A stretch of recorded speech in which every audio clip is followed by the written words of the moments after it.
Hi, I'm Mel and this is my surprisingly large August book haul. I have like 20 something books to show you, so I should probably get started. The first two books I have to show you are from the library, and I did buy them. I didn't just steal them. The library was having like a sale where you could get like books for only 20p because they were old library editions. So I got Kitty at St Clair's by Enid Blyton. I have a couple St Clair's books. It's just an all-girl boarding school. I thought I might as well add to the collection. The second book that I also got from that library sale thing was A Series of Unfortunate Events, Book 1, Bad Beginnings. I remember my friends talking about this like a long time ago, and Jessie from Jessie the Reader was talking about it, and I was just like, I should probably get that. It's a children's book and I don't know much about it because I wasn't paying attention to my friends. The next two books I have to show you are from Waterstones because I went and my mum was just like, we're just looking. Of course, I bought stuff. So the first book I got at Waterstones was The First Last Kiss by Ali Harris. This is the second book by her, and I read the first book by her, which was Miracle on Regent Street, a long time ago, and it's one of my favourites. It's all Christmassy and lovely. She writes adult contemporary and she's a local author. I went to an event recently and got her third book, which is called Written in the Stars.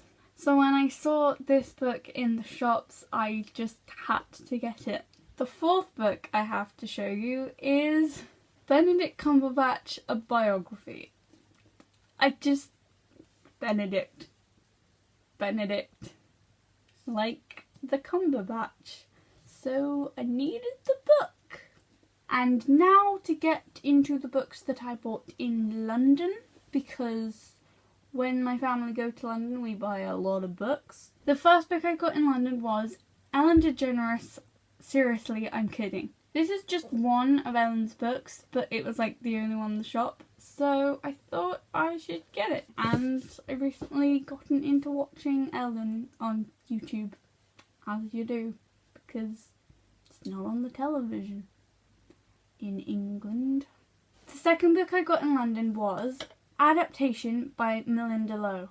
I read Ash by her and I really love it, like instantly one of my favourites. The first fantasy book which wasn't a children's book, and it was really good.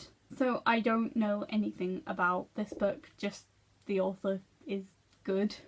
The next books I got in London are two Julianne Peters books. Including these, I have a total of 6 books by her, I think, and I've borrowed one from the library. So I've read from the library Define Normal, and then I have read Keeping Your Secret, Luna and Girl to Girl. So the Julianne Peters books that I bought are This Is Our Prom So Deal With It and Between Mum and Joe. These are the only 2 books in the bookshop by her that I didn't already have read or own, so I really like this author. I don't know much about these books, but I'm still excited about them, so that's good. The next book I got was Queer, the LGBT Guide for Teens, because Mother was insistent on buying lots of books. The next book is 365 Days by Key Payne. This is just a contemporary book which is about people in a high school and teenage love and romance and drama and stuff. The last book I got from that particular bookshop was Starring Kitty by Kara Stainton. This is about a girl who enters a movie contest, short film making contest thing, and she's having like some home difficulties and some emotional drama as well. So I like stuff about films. The next books I got from the Foyles bookshop in London, which is quite cool. The first one I've already talked about in previous videos because it was in the On My Shelf tag, and that is Since You've Been Gone by Morgan Matson. This is about a girl whose best friend goes missing for the summer and she leaves behind a bucket list for her best friend to do. That includes going skinny dipping, kissing a stranger, and dancing until dawn. So this book is just contemporary summary book that I really wanted for quite some time. The next book from Foyles is Under the Never Sky by Veronica Rossi. This is a dystopian book about a society who live in a dome because the outside is dangerous, as you do. This girl's mother goes missing and she, even though she knows it's a bad idea, she goes looking for her in the wasteland that's outside the dome, and then she meets that boy and probably some romantic feelings are involved. So I've been looking for this in like every bookshop for the longest time. I finally found it in Foyles and I gasped, as I do a lot with books. I normally gasp when I see a book I've been looking for a long time. The third book that I bought in Foyles is Across the Universe by Beth Revis. Now, I have heard everyone talk about this book. Like, there was a video with, I think it was Books and Quills and Essie Button, but there was like a booktuber and a beauty guru talking about books, and it was beautiful. And Essie said that this book got her into reading again, which is awesome because it's always good when people get into reading all the books. This is about a girl who gets frozen because they're like shipping people really, really far away and they don't want them getting all old. She gets woken up 300 years before she's supposed to, and it's in space, and there's a horrible cover change in the series, but I really, really need this book in my life. I think it's got some romance stuff, saying that like two people almost doing the Spider-Man kiss on the cover. The last book I got in Foyles I am really excited about because I saw it while looking at the Lord of the Rings because I'm trying to get a box set together because my mum's collection is literally falling apart. So I was looking in the fantasy and then I saw this book that everyone's been talking about and I just gasped and then held my breath for far too long over a book. And that is The Queen of the Tailing by Erica Johansson. This is a fantasy book, probably about a queen. I have no idea. I wasn't really paying attention when everyone was yelling about it, but as you can see, there is a sticker on it, which is normally about movies. And it is. It says, soon to be a major film starring Emma Watson. So, need it before the film. And I'm really trying to get into fantasy again. As I said, Ash was like the first fantasy book I read in ages, and then I just read The Warrior Heir, which was a fantasy. I really like the American version of this cover, and this one's just kind of sad because the American version is all pretty.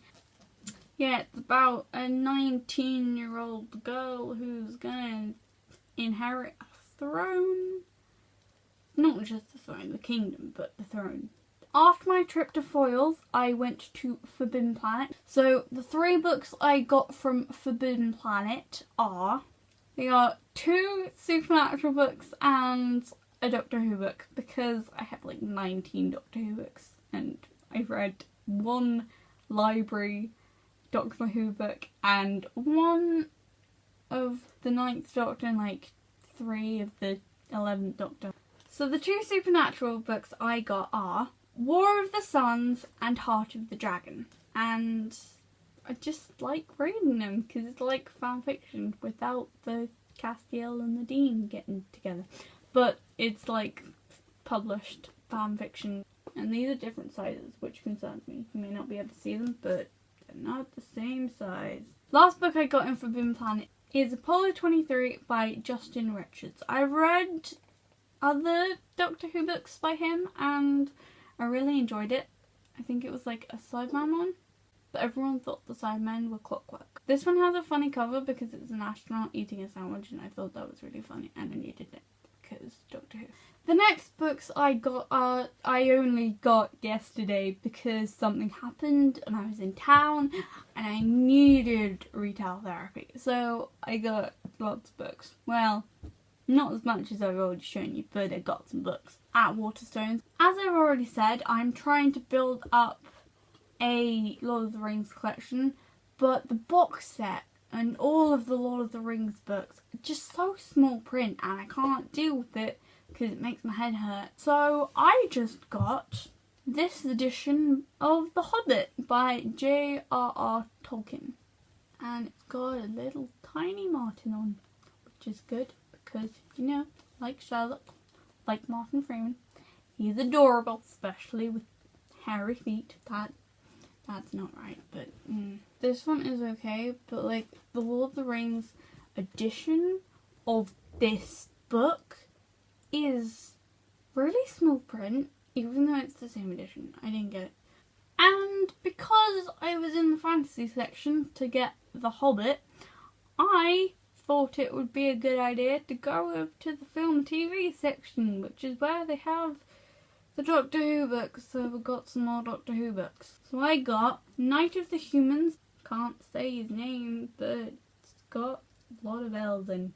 The next Doctor Who book I have to show you is The Silent Stars Go by Dan Abnett. I know nothing about this book, apart from it matches one other Doctor Who book I have. This goes in a collection, there's like a book per Doctor. And then I went back to the young adult teen thing in Waterstones, and I got a book which I have been wanting for a really long time. And that book is Love Letters to the Dead by Ava Delara.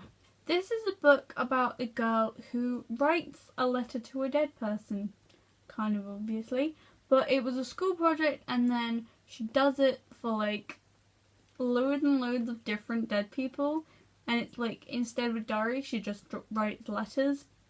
It's just like a collection of letters. The first of the final two books that I got in Waterstones yesterday is A Monster Calls by Patrick Ness. Now, loads of people have like said they cried and it's sad. It's not necessarily scary, and it's about a boy who befriends a monster. I don't know much about it, but everyone does it, so might as well. But it's a weird book size, as you can see by that. That's not a normal book size. The last book that I have to show you is not very surprising. It is City of Ashes by Cassandra Clare. Yes, I am still reading City of Bones, but I have been told that it gets better after the first book. So I thought, seeing as I passed the display with all of the books in the series on, I was like, just fine. So, City of Ashes. It's pretty. And I have finished all of the books, but there is one more thing that is not a book, but it's a thing bookish. It's not a book, it's bookish. And that is a Sherlock Holmes bookmark, because I went to London. How can you go to London without doing Sherlock Holmes stuff? So I got this, and as you can see it has a quote on, and it has the Deerstalker and a little face, and it says the Sherlock Holmes Museum. I didn't actually go to the Sherlock Holmes Museum because there was like an hour-and-a-half wait in the line. I was like, nope. I've been on the entire day. Like, I am not waiting in a line to see an old house.